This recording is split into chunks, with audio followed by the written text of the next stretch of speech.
Hey you guys, welcome back to my channel. So we've talked about the fact that Amber Portwood is coming out with a new book. That's been Amber's storyline, or earlier in the season, that was Amber's storyline, is that she's been working on this, this book. And in the book, it talks about the fact that she's bisexual. And she had never publicly came out before, and she was going to be doing that in the book. So her storyline was focused on this new book, coming out as bisexual. So we knew that she was going to be coming out with a book sometime soon. Now, I did not know that this was going on, but after I read this article, I went and checked things out. I did not know that Amber had a co-author for this book, but apparently she does. And this co-author had to take up for Amber. I guess she didn't have to take up for Amber, but this co-author went to bat for Amber on Instagram. Since then, has had to private her Instagram. But she made claims that Amber can only see her son James, or can only handle seeing her son James every other weekend. And this co-author also denied that Amber had a machete on the night of her 2019 arrest. So we're going to talk about that a little bit.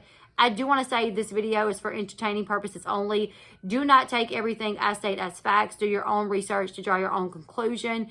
This video is not meant to bully, harass, attack, or defame anyone. Do not take it as that, and do not send hate to anyone mentioned in this video. Also, I am aware that Amber struggles from mental health issues. Just because I'm discussing Amber and we may discuss something that she's done or the fact that she has mental health issues, do not take it as me, if I say something about her, that I'm automatically saying it to you because you struggle with mental health issues as well. Please do not take it as that. I would never want me to say, I don't agree with Amber's behavior and I think she should be held accountable. I would never want me saying that for someone watching to think that I'm talking to you because you struggle with the same mental health issues. That's not what it is. When I make comments about Amber, it is directed at Amber and her past behavior and things that I've watched over the past 10 years and why I feel the way that I feel. So I wanted to put that out there before we get started. Now let's jump right in. So after Amber and her co-author, Elle Sosa, announced that they are releasing a new book in February that focuses on Amber's mental health struggles, they ended up defending Amber after critics called Amber an abuser. So I think the way you pronounce the name is Elle Sosa. If not, you guys feel free to correct me. They also revealed that Amber's mental health issues prevent her from seeing her 3-year-old son, James, more than once every other weekend. In Instagram comments discovered by Teenmomshaderoom Instagram account, they goes to bat for Amber, claiming that there was no machete involved in the July 2019 fight that Amber had with then boyfriend Andrew Glennon that led to her being arrested for domestic battery. Now, I do want to say, shout out Teenmomshaderoom. If you guys do not follow Teenmomshaderoom, go do that, because Teenmomshaderoom, if there is a teen mom, like Amber, if she goes live on Instagram, 9 times out of 10, Teenmomshaderoom captures that live and has it up on her Instagram. Amber usually deletes them all, especially if she's like going off. But Teenmomshaderoom usually always gets them. So if you guys like to keep up with the teen mom gossip, which you're here, so I'm assuming that you probably do, Teenmomshaderoom is one of those accounts you would benefit from following. Anyways, to continue, on this Instagram post, someone said, she's an abuser. Literally tried attacking the father of her child with a machete while holding their baby. Why work with her? They responded and said, that never happened. There was no machete. It was a flip-flop on a door after he got home at 2:30 a.m. with their 2-year-old son. You really shouldn't believe everything you read in the press. There are 2 sides to every story, and I'm very honored to be able to help her tell her story. She is one of the most misunderstood celebrities out there. I promise you, I would be the first to condone anyone who actually did that. It didn't happen. It was a shoe, not a machete. It was a flip-flop with a small heel, and the heel made tiny marks. I've spent the last year getting to know this girl, and if I could tell you in detail the actual events of that night, you would be shocked. Any parent would have tried to knock that door down. He had her son. It was the middle of the night. He was not in a normal state of mind. She was not trying to hurt anyone. She just wanted to put her son to bed. I'm not saying she doesn't have issues. The whole book is about her 5 mental health disorders. but everyone has the story of that night wrong, and it breaks my heart for her. She has visits with her son every other weekend, and it's all she can handle because of her disorders. She has joint legal custody of both her children. She has made mistakes. She used to be addicted to opioids, but she has been sober for 5 years. She is going to school, and she is really trying to make a good life for herself and her kids. Nobody is perfect, and she is far from it, but you have her all wrong. Because of the ongoing custody battle, she is trying to just have her ex let her keep her son overnight, one night every other week. She is not allowed to talk about that night or anything else to do with her ex. But if she could tell you the details of that night, I think you might change your mind. So I don't know, reading this, there's like so many things I want to say, but I don't want to make a video about this that's like an hour long. But one thing that she said is, that Amber can only handle having her son every other weekend and like no more than that due to her mental health disorders.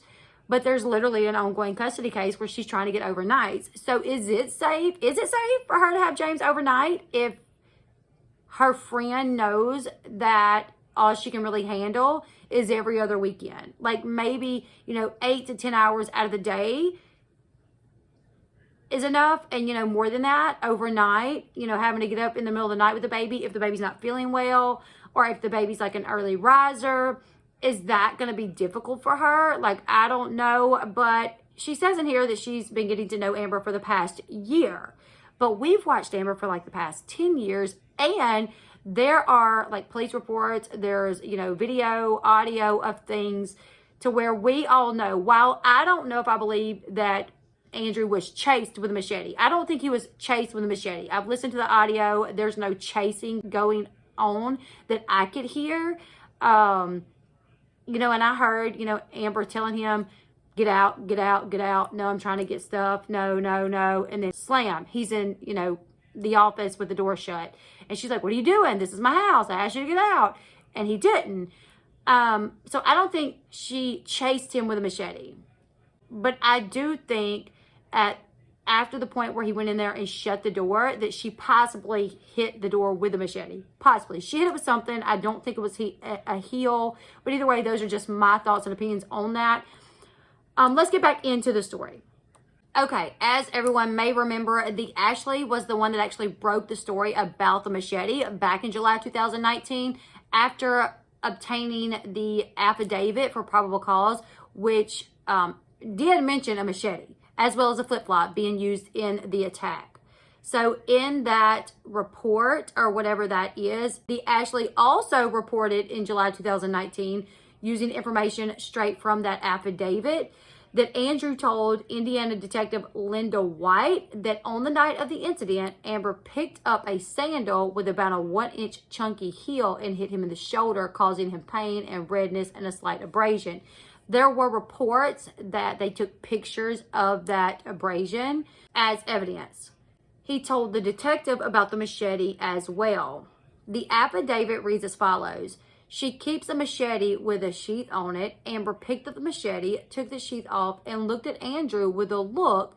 So as she was moving around the bed, he took the baby into the office and closed the door, put his foot on it to hold it closed. Andrew said Amber kicked the door, allowing the top to pop open from the kick, but he kept his foot at the bottom.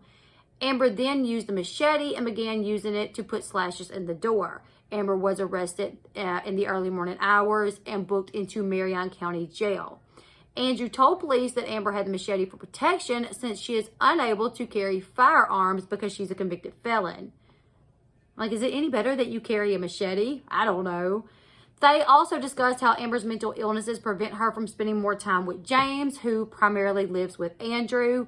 Says she has visits with her son every other weekend, and it's all she can handle because of her disorders. Like I said, though, it's just wild that she would mention that because Amber is trying to get more time with James. She did note that Amber is attempting to have the court grant her overnight visits with James every other weekend. Now, back in May 2020, Amber's brother, Sean, also claimed that the weapon used in the attack was a flip-flop and not a machete. He tweeted that Amber is guilty of nothing more than throwing a flip-flop at Andrew. Someone commented on the post a photo of the door in Amber's home showing that it had these marks on it. Sean claimed that there is no proof that a machete made those marks. He said absolutely zero proof that this is a result of what was claimed.